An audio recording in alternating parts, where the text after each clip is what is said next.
Hello students. तो जैसा कि हमने फंडामेंटल ऑफ पार्टनरशिप फर्म के स्पेशल एस्पेक्ट की पूरी लिस्ट तैयार करी थी और उसमें हमने अभी तक की क्लासेस में 4 कॉन्सेप्ट डिटेल में कर लिए हैं। लास्ट क्लास में हमने इंटरेस्ट ऑन पार्टनर्स ड्राइंग्स का फुल डिटेल में कॉन्सेप्ट समझा था, क्वेश्चंस भी करके देखे थे। अब स्टूडेंट हम आज की क्लास में अपना एक नया टॉपिक स्टार्ट करने जा रहे हैं, टॉपिक नंबर 5। जैसा कि आपको स्क्रीन पे दिखाई दे रहा है, टॉपिक नंबर 5 क्या है? Past adjustment. आज की क्लास में हम ये समझेंगे डिटेल में ये टॉपिक है क्या।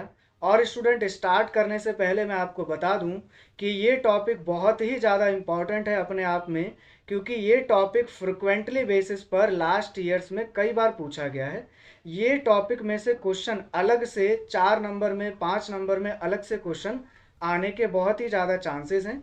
पिछले सालों में आप एनालिसिस करोगे तो ये टॉपिक बहुत बार आया है, लास्ट ईयर, उससे लास्ट ईयर में। तो टॉपिक स्टूडेंट्स बहुत ही इंपॉर्टेंट है, पास्ट एडजस्टमेंट। तो चलिए ये टॉपिक हम समझना स्टार्ट करते हैं, ये टॉपिक में है क्या। देखिए स्टूडेंट, जो पास्ट एडजस्टमेंट है, जब हम क्लास 11th में पढ़ा करते थे तो हमने एक चैप्टर पढ़ा है रेक्टिफिकेशन ऑफ एरर। वहाँ पर हमने गलतियों का सुधार करना सीखा था। वहाँ पर हमने पढ़ा था कि जैसे लाइक मान लीजिए श्याम के अकाउंट को हमें डेबिट करना था, हमने कर दिया है राम के अकाउंट को। श्याम के अकाउंट में 100 रुपये क्रेडिट करने थे, कर दिए हैं 1000 रुपये क्रेडिट। तो कुछ ऐसी गलतियाँ आपने पढ़ी है जिसको आप कहा करते थे कमीशन एरर हो गया है, ओमिशन एरर हो गया है, और कई तरह के आपने अलग अलग नाम के एरर्स पढ़े हुए हैं। तो कहने का मतलब क्या है, ये जो पास्ट एडजस्टमेंट टॉपिक है ये इसी से कुछ कुछ मिलता जुलता टॉपिक है। बस जो पास्ट एडजस्टमेंट नाम का टॉपिक है ये आपके पार्टनरशिप फर्म में डील किया जाता है, और रेक्टिफिकेशन ऑफ एरर जो है वो सोल प्रोप्राइटर या फिर और टाइप के जो बिजनेस है वहाँ पर डील किया जाता है। यानी नॉर्मली जो ट्रांजैक्शन होती है वो रेक्टिफिकेशन ऑफ एरर के लिए होती है। अब पास्ट एडजस्टमेंट क्या है ये हमने इससे थोड़ा सा कंपैरिजन करा कि इससे कुछ कुछ मिलता जुलता है, ठीक है। अब देखिए, जैसे हमने क्लास 11th में पढ़ा था कि हमसे अकाउंट्स बनाने में कुछ मिस्टेक हो जाया करती थी, फिर हम उसका रेक्टिफिकेशन करा करते थे, सुधार करते थे। तो ऐसे ही पार्टनरशिप फर्म में भी स्टूडेंट्स कुछ ना कुछ गलती हो जाती है बाय मिस्टेक, तो उनको हम यहाँ पर ठीक करना सीखेंगे, जिसके लिए हम एक अलग से एडजस्टमेंट एंट्री पास करेंगे, और वो एंट्री कहलाएगी हमारी पास्ट एडजस्टमेंट एंट्री। अब हमारे मन में क्वेश्चन उठता है कि गलती किस टाइप की हो जाएगी, कैसे नेचर की गलती होगी। जैसे 11th क्लास में तो आपने समझ लिया था, यहाँ पे क्या गलतियाँ होंगी। तो ध्यान से समझिएगा यहाँ पे किस टाइप की अलग अलग तरह की गलतियाँ हैं। यहाँ बेसिकली देखिए स्टूडेंट, हमने स्टार्टिंग में पढ़ा था profit and loss appropriation account. ये अकाउंट हम किस बेसिस पे बनाया करते थे? आप यहाँ पे लिखते थे P&L अकाउंट, नेट प्रॉफिट जितना भी आया, लाइक मान लेता हूँ 1,00,000 रुपए का है, और आप इसी नेट प्रॉफिट को अमंग्स दी पार्टनर डिस्ट्रीब्यूट कर देते थे। किसी को सैलरी मिलती है, किसी को इंटरेस्ट ऑन कैपिटल मिलता है, किसी को कमीशन मिलता है। अलग अलग टाइप की ट्रांजैक्शंस को आप क्या कर देते थे? एप्रोप्रिएट कर दिया करते थे।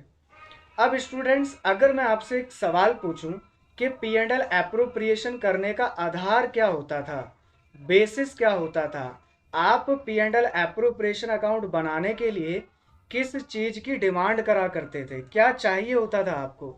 आप कहेंगे कि हमें चाहिए होता था पार्टनरशिप डीड। वेरी गुड, आपको क्या चाहिए होता था? Partnership deed. आप कहते थे कि हमें पार्टनरशिप डीड दे दीजिए, हम आपका P&L एप्रोप्रिएशन अकाउंट बना करके देते हैं, अभी देते हैं। क्योंकि पार्टनरशिप डीड में आप अच्छे से जानते हैं सारी बातें यहीं लिखी होती है कि किस पार्टनर को सैलरी मिलेगी, किस पार्टनर को इंटरेस्ट मिलेगा, किस पार्टनर को कमीशन मिलेगा। तो जब तक हमारे पास डीड नहीं है तब तक हम P&L एप्रोप्रिएशन अकाउंट को नहीं बना सकते हैं। ये इसको बनाने का एक बेस रहा करता था, यही इसका आधार होता है। तो स्टूडेंट, आप समझ पा रहे होंगे कि अब गलतियां कहाँ होने वाली है, मिस्टेक्स कहाँ होने वाली है। मिस्टेक जो होने वाली है वो होने वाली है पार्टनरशिप डीड में।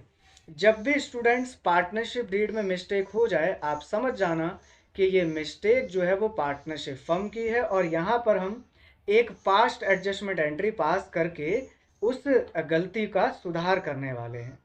तो बेसिकली गलती कहाँ हो रही है, देखिए यहाँ पे मिस्टेक्स लिखिएगा। मिस्टेक्स कहाँ हो रही है, पहली मिस्टेक हो रही है पार्टनरशिप डीड में। पहली मिस्टेक कहाँ हो गई, पार्टनरशिप डीड में। जैसे क्या मिस्टेक हो गई, लाइक मान लीजिए सैलरी मिलनी थी किसी पार्टनर को 10,000 रुपये और सैलरी आपने बांट दी है 1,000 रुपये पर मंथ के हिसाब से, तो हो गई गलती। सेकंड, किसी को कमीशन मिलना था लेकिन आपने कमीशन ही नहीं दिया है, कमीशन ही अलाउ नहीं करा, तो ऐसी मिस्टेक हो सकती है। बाय ओमिशन, भूलने की वजह से ऐसा हो सकता है, बिल्कुल हो सकता है। तो देखिए स्टूडेंट, ये पहला कारण है कि अगर पार्टनरशिप डीड में मिस्टेक हो जाए तो हमें उसका सुधार करना पड़ेगा, ये पहला कारण है। सेकंड कारण हो सकता है कि पार्टनरशिप डीड में कुछ चेंज लेकर के हम आ रहे हैं, चेंज इन पार्टनरशिप डीड। इसका क्या मतलब है, इसको एग्जाम्पल से समझिएगा। देखिए मान लीजिए एक्स वाई जेड ये 3 पार्टनर हैं और ये पिछले 5 सालों से अपना पार्टनरशिप बिजनेस को चला रहे हैं। इन्होंने तय करा कि हम अपने प्रॉफिट शेयरिंग रेशो को डिस्ट्रीब्यूट करेंगे 5-3-2 में। एक्स जो है वो ज़्यादा मेहनती है तो उनको 5/10 का हिस्सा मिल जाता है। वाई जो है वो थोड़े कम मेहनती हैं तो 3/10 का हिस्सा मिल जाता है। वाई जो है जेड जो है वो और भी कम मेहनती है तो उनको 2/10 का हिस्सा मिल जाता है। तो ऐसा इन्होंने पार्टनरशिप डीड में तय करा हुआ है, 3:2 में प्रॉफिट शेयरिंग रेशो डिस्ट्रीब्यूट करेंगे। अब 5 साल बाद क्या होता है, मिस्टर एक्स देखते हैं कि वाई और जेड भी मेरे बराबर काम कर रहे हैं और इन्होंने सोचा कि अब हमारा जो प्रॉफिट शेयरिंग रेशो है वो इक्वली हो जाना चाहिए।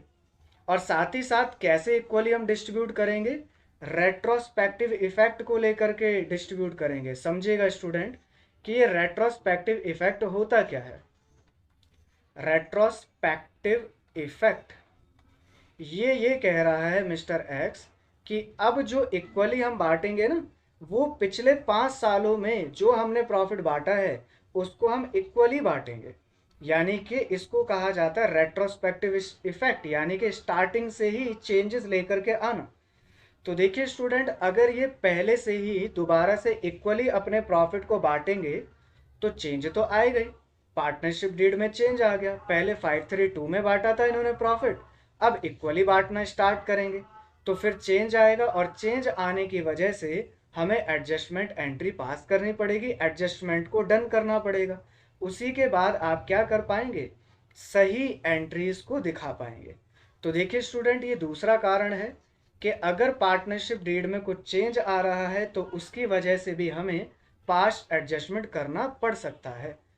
तो अभी तक हमने क्या पढ़ा, बेसिकली पार्टनरशिप डीड में चेंज आता है तो उसकी वजह से हमें पास्ट एडजस्टमेंट करना पड़ता है। अभी तक हमने ये पढ़ा कि पास्ट एडजस्टमेंट है क्या, क्यों किया जाता है, इसके रीज़न क्या है। तो 2 मिस्टेक हो सकती हैं, एक है पार्टनरशिप डीड में आपने मिस्टेक कर दी है, भूल चुके हो, भूल चूक हो चुकी है, या फिर पार्टनरशिप डीड को अब आप चेंज कर रहे हो, बदलाव लाना चाह रहे हो, तो उसकी वजह से आपको क्या करना पड़ेगा, पास्ट एडजस्टमेंट करना पड़ेगा। तो स्टूडेंट, ये है टॉपिक, ये है कॉन्सेप्ट, आपको क्लियर हो गया होगा ये कॉन्सेप्ट है क्या।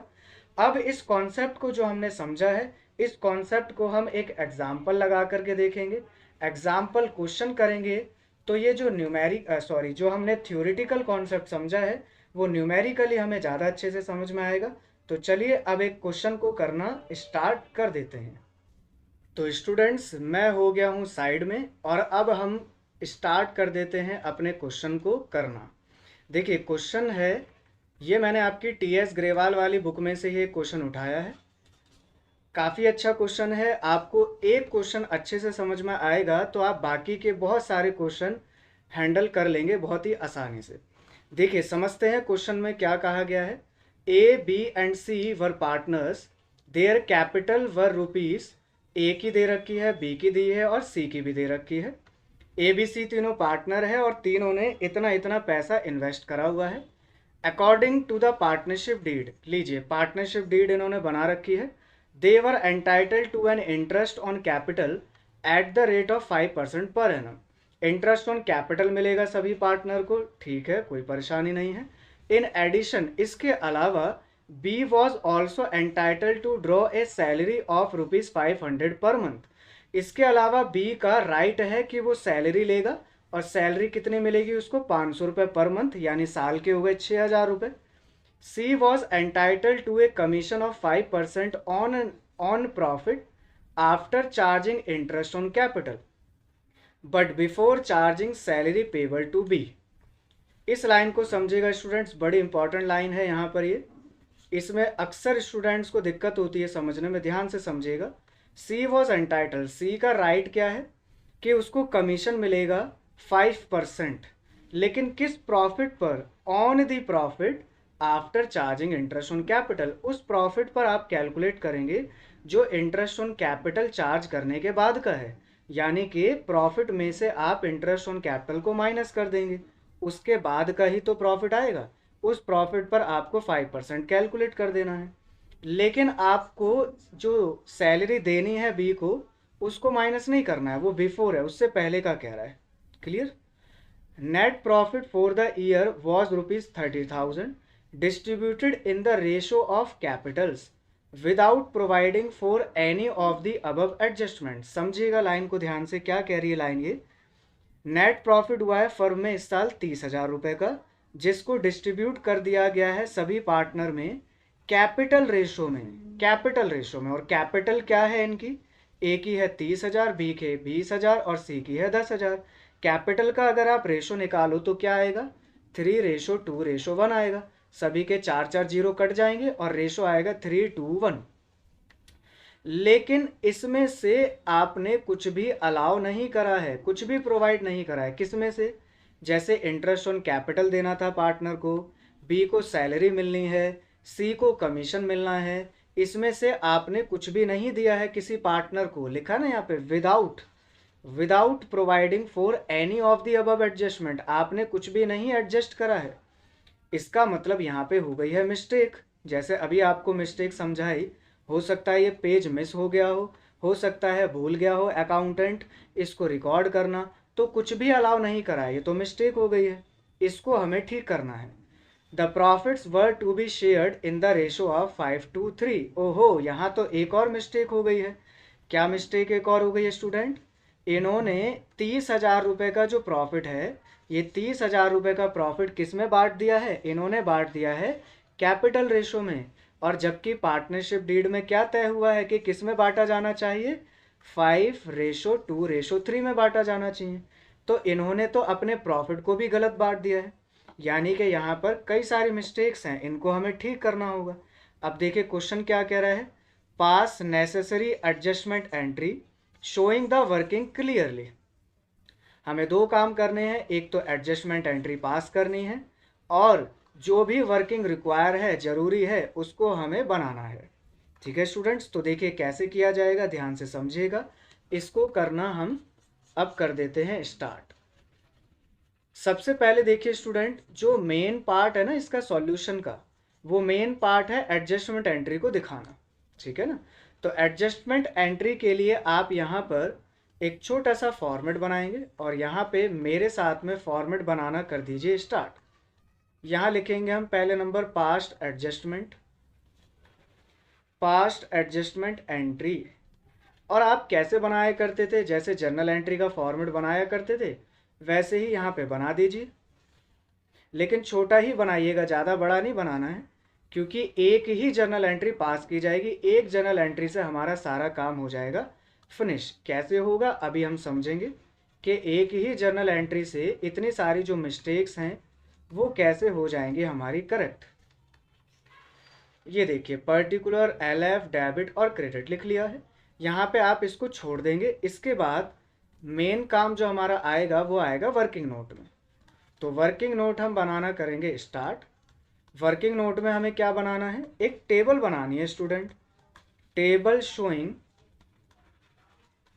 Showing past adjustment, table showing past adjustment, एक टेबल बनाएंगे और इस टेबल में हम सुंदर सुंदर काम करना कर देंगे स्टार्ट। जो भी गलतियां हुई हैं उनका करेंगे सुधार।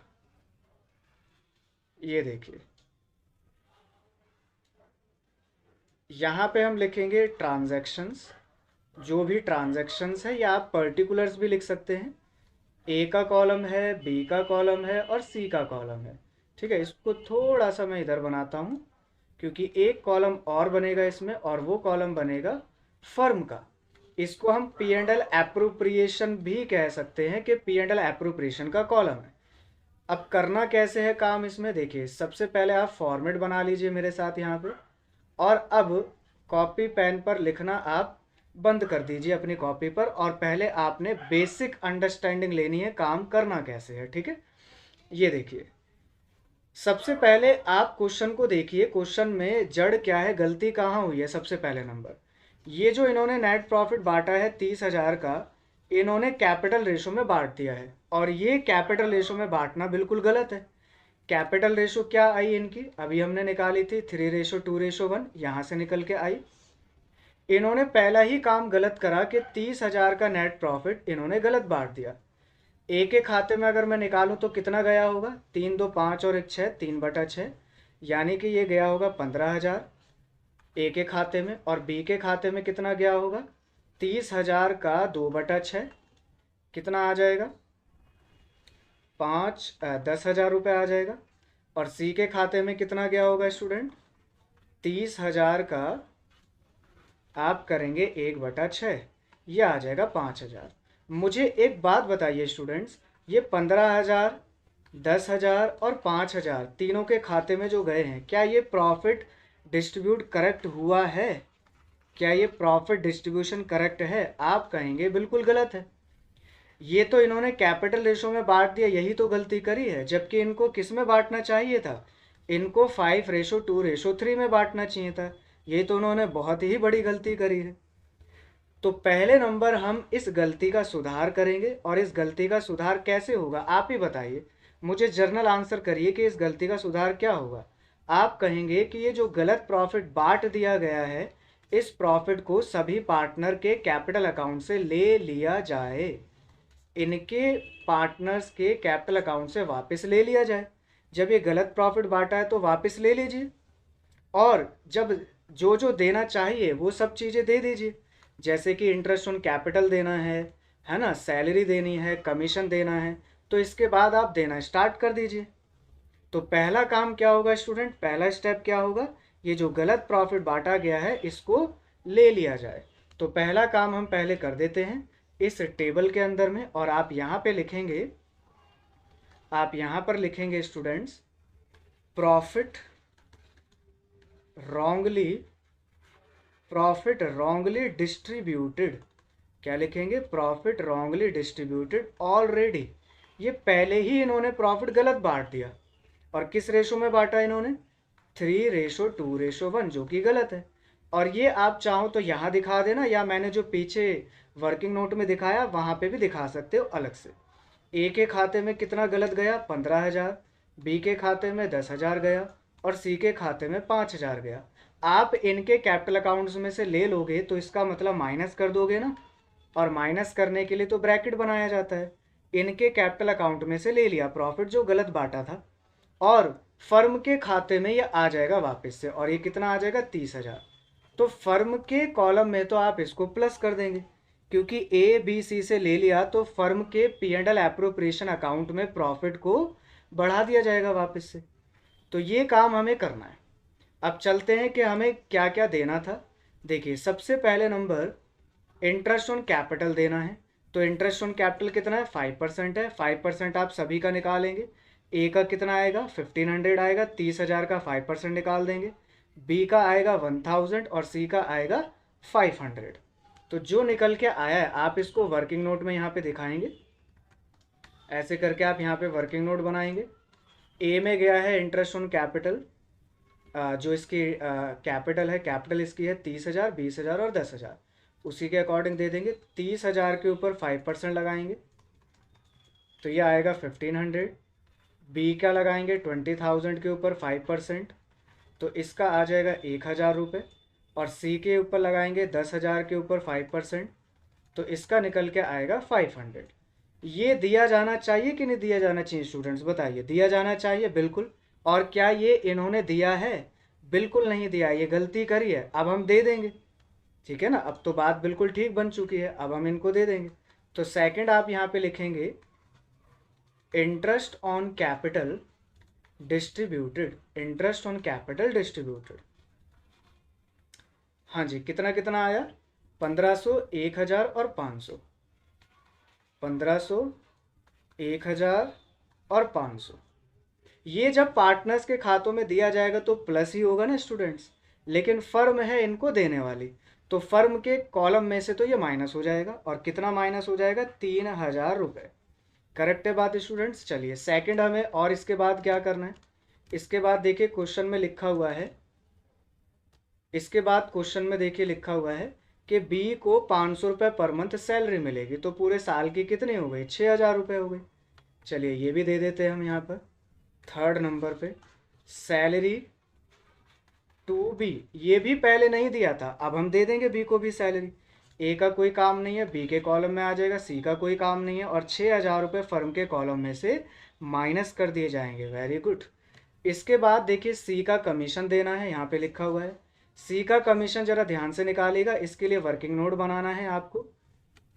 इसके लिए एक अलग से वर्किंग नोट बनाइएगा। देखिए क्या करना है, कैलकुलेशन ऑफ सीज कमीशन। देखिए स्टूडेंट कैसे निकालोगे?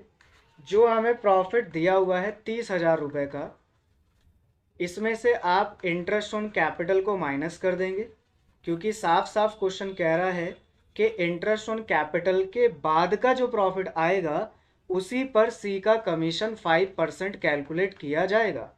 ये बात समझ में आ रही है स्टूडेंट्स? चलिए बहुत ही बढ़िया। ऊपर देखिए कि टोटल इंटरेस्ट ऑन कैपिटल कितना बना? टोटल बन रहा है 3000। ये 3000 मैंने यहाँ से यहाँ पे डाला, और अब आप इसको कर देंगे यहाँ से क्या? डिलीट, माइनस कर देंगे। लीजिए माइनस करने के बाद कितना प्रॉफिट बच रहा है? 27,000 रुपये। इस 27,000 रुपये के ऊपर ही हम सी को क्या देने वाले हैं? कमीशन देने वाले हैं। Very good.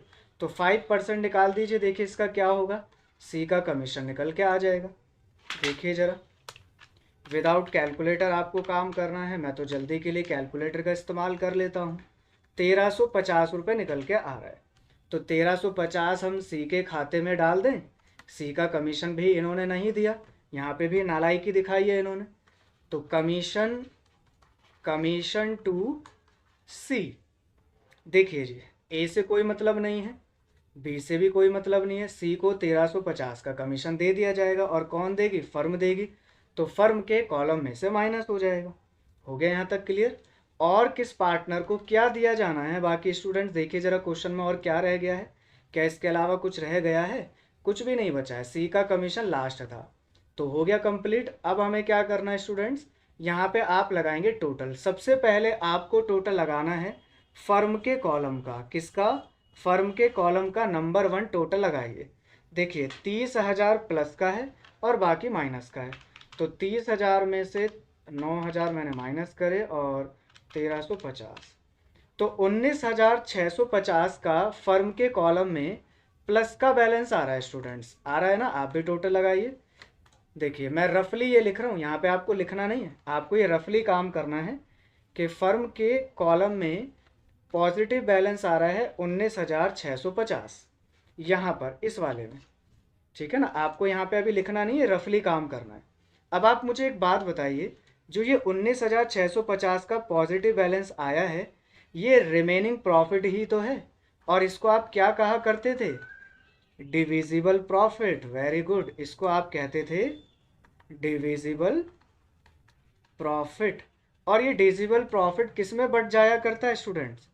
ऑनर्स में। और ऑनर्स कौन है?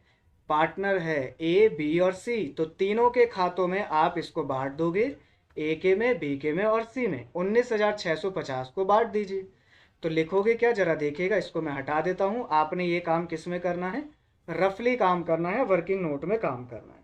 ठीक है स्टूडेंट्स? चलिए, तो यहाँ पे 19,650 को हम बांटना स्टार्ट करते हैं। पहले आप यहाँ पे नाम क्या लिखेंगे? यहाँ लिखोगे correct profit, correct divisible profit, पूरा नाम लिखेंगे करेक्ट डिविजिबल प्रॉफिट डिस्ट्रीब्यूटेड। अब स्टूडेंट जाकर के हमारा आया है करेक्ट प्रॉफिट, और किस प्रॉफिट शेयरिंग रेशो में बांटोगे? ये बांटोगे आप इनका जो एग्रीमेंट वाला रेशो था, और एग्रीमेंट वाला देखिए क्या है? एग्रीमेंट वाला है 5:3। तो 5 2 3 में बांट दीजिए, 5 2 3 में बांट दीजिए। देखिए 5 2 3 कितना आया, 19,650।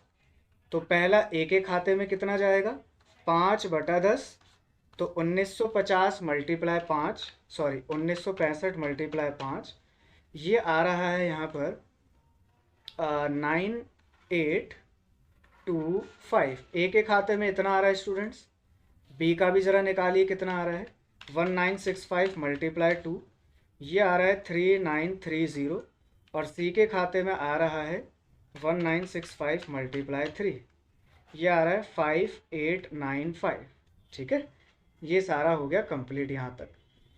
19,650 का रिमेनिंग प्रॉफिट फर्म के खाते में से हटा दिया जाएगा।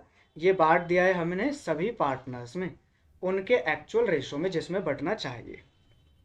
ठीक है, अब हमें क्या करना है, लास्ट में आकर के इसका टोटल लगाना है। और टोटल आप लगाएंगे तो देखिए टोटल से आपको ये मिलेगा। फर्म के खाते में तो देखो हमेशा स्टूडेंट नील ही आएगा, क्योंकि यहाँ तो कुछ बचा ही नहीं है। पॉजिटिव भी उतना ही है और नेगेटिव भी उतना ही है, यहाँ तो कुछ नहीं बचेगा। तो यहाँ तो हमेशा ज़ीरो ही आना है फर्म के कॉलम में।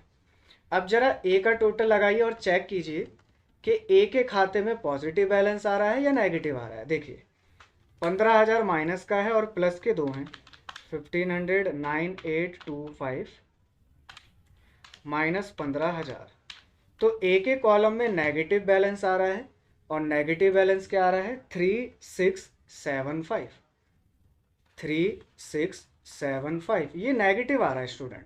इसका मतलब क्या है, इसका मतलब समझिएगा कि पहले जो हमने फर्म में रॉन्ग प्रॉफिट डिस्ट्रीब्यूट कर दिया था उसकी वजह से ए को ज़्यादा प्रॉफिट मिल गया था। और कितना ज़्यादा मिल गया था, 3675 ज़्यादा मिल गया था।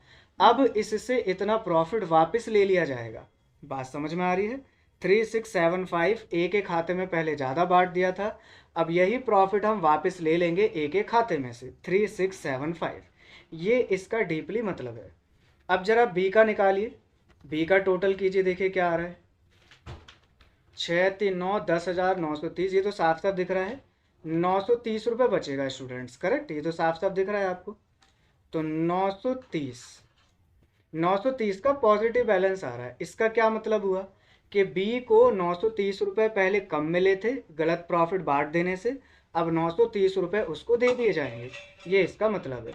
सी का भी ज़रा चेक कीजिए, देखिए सी का क्या आ रहा है, 500 प्लस का है, 1350 प्लस का है, 5895 प्लस का है, 1 मिनट, 5895 प्लस 1350 प्लस 500 और माइनस करेंगे 5000, तो 2745 ये आ रहा है पॉजिटिव बैलेंस। इसका मतलब भी वही हो गया कि 2745 सी को पहले कम मिला था, अब इसको दे दिया जाएगा। हमने कर दिया है सारी गलतियों का सुधार। तो ऐसे किया जाता है स्टूडेंट सारी गलतियों का सुधार। अब आप मुझे बताइएगा कि इसकी जर्नल एंट्री क्या करेंगे। आप ज़रा सोचिए कि यहाँ पर जो ए के खाते में माइनस हो रहा है, तो माइनस होने से ए का कैपिटल अकाउंट कम हो जाएगा। और कैपिटल अकाउंट कम होने के लिए हम क्या करते हैं, डेबिट या क्रेडिट, आप कहेंगे डेबिट करते हैं। तो ए का कैपिटल अकाउंट हो जाएगा डेबिट इतने अमाउंट से, और बी को पॉजिटिव बैलेंस आ रहा है यानी कैपिटल अकाउंट इसका बढ़ाना पड़ेगा, और बढ़ाने के लिए क्या करेंगे, क्रेडिट करेंगे। सेम सी का भी हम क्रेडिट कर देंगे। हो गई बात क्लियर। तो एक सिंपल सी जर्नल एंट्री पास कर दी जाएगी, ए का कैपिटल अकाउंट डेबिट, बी का कैपिटल अकाउंट क्रेडिट और सी का कैपिटल अकाउंट क्रेडिट। चलिए तो एंट्री पास कर दीजिए मेरे साथ में यहाँ पर, A's capital account debited to B's capital account और टू सीज कैपिटल अकाउंट। कितना कितना अमाउंट आया था, 2745 तो सी में आया था पॉजिटिव, 930 बी के में आया था, और इन दोनों का अगर हम टोटल कर दें तो टोटल आ रहा है 3675। ये हो गया ए के कैपिटल अकाउंट में से डेबिट। तो ए के खाते में से इतना पैसा निकाल लिया, बी को इतना मिल गया और सी को इतना मिल गया, हो गया सारा। आप यहाँ पे नरेशन डालेंगे, being past adjustment being past adjustment made, हमने पास्ट एडजस्टमेंट डन कर दी है, कंप्लीट हो गया है। तो देखिए स्टूडेंट्स, इतना काम इसमें किया जाता है। ये बहुत ही बेसिक अंडरस्टैंडिंग से आपको यहाँ पे क्लियर करा गया है कॉन्सेप्ट। ये इसका बेसिक एक्सप्लानेशन है, बिल्कुल बेसिक कॉन्सेप्ट है समझने के लिए। ठीक है, अब आपको मैं लास्ट में एक इम्पॉर्टेंट बात बता दूं। आप जब टीएस ग्रेवाल से क्वेश्चन करेंगे तो टीएस ग्रेवाल में आप देखेंगे तो फॉर्मेट ऐसा यूज़ नहीं करा गया जैसा मैंने यहाँ पे लिखा है, फॉर्मेट में बदलाव है। अब वो फॉर्मेट क्या है मैं आपको यहाँ पे इसका डेमो दिखा देता हूँ, और आपको कौन सा फॉर्मेट फॉलो करना है जो आपकी टीएस ग्रेवाल बुक में दिया गया है। ठीक है ना, यहाँ पे जो मैंने ये फॉर्मेट बनाया है, ये फॉर्मेट बिल्कुल करेक्ट है, कोई गलत नहीं है, ऐसा नहीं है गलत है, बिल्कुल करेक्ट फॉर्मेट है। लेकिन आपकी टीएस ग्रेवाल बुक में ऐसा फॉर्मेट नहीं है। फॉर्मेट में क्या चेंज है जरा देखिएगा। पहले नंबर तो आप यहाँ पे ट्रांजैक्शंस लिखेंगे ही लिखेंगे, ठीक है, ए का कॉलम बनाएंगे, बी का बनाएंगे, सी का बनाएंगे, जितने भी पार्टनर हैं, और लास्ट कॉलम आप फर्म का बना देंगे। ठीक है, अब करना क्या होगा, एक एक करके आप कॉलम जैसे बनाएंगे तो इनको आपने दो और फर्दर छोटे कॉलम में डिवाइड कर देना। देखो ऐसे करके ये फर्दर दो छोटे कॉलम में आप डिवाइड कर दोगे, और यहाँ पे आप लिखेंगे ए का डेबिट कॉलम, ए का क्रेडिट कॉलम, बी का डेबिट कॉलम और बी का क्रेडिट कॉलम, सी का debit column credit column, firm का डेबिट कॉलम और क्रेडिट कॉलम। ऐसे करके आप अलग से ये छोटे छोटे कॉलम बनाएंगे, हर एक पार्टनर के अलग अलग बनाएंगे, करेक्ट, और फर्म का भी अलग बनाएंगे।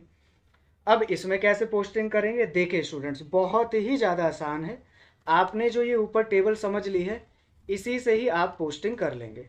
अब आपको ये टेबल अलग से नहीं बनानी है, ये ध्यान रखिएगा, आपको यही बनानी है जो मैंने अभी नया फॉर्मेट आपको बना के दिखाया है। करेंगे क्या स्टूडेंट्स, आपको ये बात बहुत अच्छे से पता है कि जो जो माइनस के अमाउंट है उसको तो हम डेबिट कर देंगे, जो जो माइनस के अमाउंट है उसको हम डेबिट करेंगे। क्यों, क्योंकि कैपिटल अकाउंट माइनस से डेबिट हो जाता है, डिक्रीज हो जाता है, तो पार्टनर का कैपिटल अकाउंट डेबिट होना चाहिए। और जहाँ जहाँ प्लस है वहाँ पे हम क्रेडिट कर देंगे, क्योंकि क्रेडिट कर देने से कैपिटल अकाउंट प्लस हो जाता है, बढ़ जाता है, करेक्ट। तो जहाँ जहाँ प्लस वहाँ वहाँ क्रेडिट, जहाँ जहाँ माइनस वहाँ वहाँ डेबिट, बस इतना सा ही तो काम करना है। ठीक है ना, तो बहुत ही सिंपल बात है। तो बस जैसे देखो ये पहली ट्रांजैक्शन मैंने डाली है, ये मैं इसको पोस्ट करके आपको दिखा देता हूँ। ये वाली ट्रांजैक्शन, ये वाली 15, 10, 5 और 30, देखिएगा ज़रा ध्यान से, 15, 10, 5 और 30। देखिएगा स्टूडेंट, ए के खाते में 15,000 माइनस करे हमने, तो आप डेबिट वाले कॉलम में लिख देंगे। बी में से माइनस करे 10,000, डेबिट वाले कॉलम में लिख देंगे। सी में से माइनस करे 5,000, डेबिट वाले कॉलम में लिख देंगे। और फर्म में पूरे 30,000 आ गए तो आप कहाँ लिखेंगे, पी एंड एल एप्रोप्रिएशन के क्रेडिट में लिखते हैं। ये बात आपको अच्छे से पता है, पी एंड एल एप्रोप्रिएशन के क्रेडिट में रिकॉर्ड किया जाता है। ठीक है स्टूडेंट्स, तो ऐसे आपको सारी ट्रांजैक्शन को पोस्ट करना है। प्लस वाली होगी तो क्रेडिट में लिख देना, माइनस वाली होगी तो डेबिट में लिख देना, बस इतना काम आपको करना है। तो आपको स्टूडेंट्स एग्ज़ाम में और प्रैक्टिस के दौरान आपको यही वाला फॉर्मेट अपनाना है। जो मैंने फॉर्मेट आपको कराया है वो बेसिक अंडरस्टैंडिंग के लिए, आसानी के लिए कराया है, आपको इस फॉर्मेट से नहीं बनाना है। ठीक है, आप प्रैक्टिस करेंगे कैसे, इस वाले फॉर्मेट से जो आपको टीएस ग्रेवाल में दिया हुआ है। तो आई होप आपको स्टूडेंट्स यहाँ तक अच्छे से क्लियर हो गया होगा।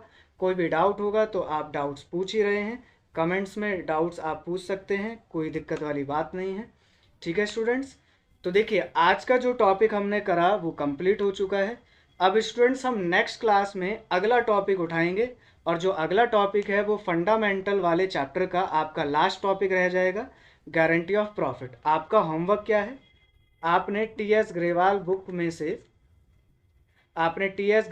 में से इलस्ट्रेशंस करने हैं। सबसे पहले नंबर तो सबसे पहले इलस्ट्रेशंस करिएगा स्टूडेंट्स, ठीक है ना। इलस्ट्रेशन करने से आपको पास्ट एडजस्टमेंट की अच्छी प्रैक्टिस हो जाएगी, और उसके बाद आप एक्सरसाइज के एक एक करके क्वेश्चन करिएगा।